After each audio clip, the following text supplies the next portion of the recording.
Tu dois te demander pourquoi tu répètes sans cesse les mêmes erreurs. Première chose que tu dois comprendre en fait, c'est que c'est ton inconscient qui dirige ta vie. C'est-à-dire que 90% des décisions que tu vas prendre, elles vont être influencées par ton inconscient. En fait, c'est des automatismes qui sont basés sur ton passé, sur tes expériences et sur tes croyances profondes. Donc si tu répètes encore et encore et encore les mêmes erreurs, en fait, c'est pas un hasard. Celui-ci, il n'existe pas. Ce sont des schémas inconscients qui parlent. Jusque-là, je pense que tu me suis. Mais tu dois te poser la question de c'est quoi un schéma inconscient finalement.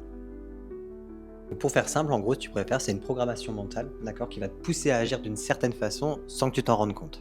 Je te prends un exemple, imaginons, tu attires toujours le même type de relation, par exemple des relations toxiques pour toi. Généralement, c'est une croyance qui est inconsciente, c'est la croyance de je ne mérite pas mieux.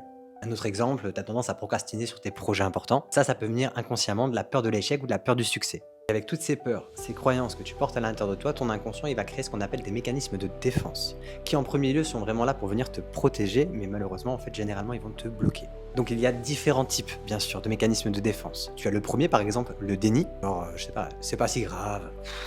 En fait, là, tu ignores le problème. Le deuxième mécanisme de défense, c'est la projection. Donc par exemple, non, non, c'est les autres le problème, c'est pas moi. Là, en fait, tu rejettes la faute sur eux.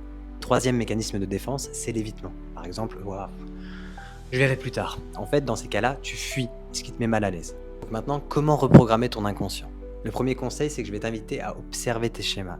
Quel comportement répètes-tu malgré toi? Mon deuxième conseil, ça va être d'identifier tes croyances cachées. C'est-à-dire que tu te poses la question, quelle peur ou quelle blessure se cache derrière cette croyance? L'idée, ça va être de les remplacer progressivement. C'est-à-dire que tu remets en doute ces croyances, tu adoptes des nouveaux choix de manière consciente.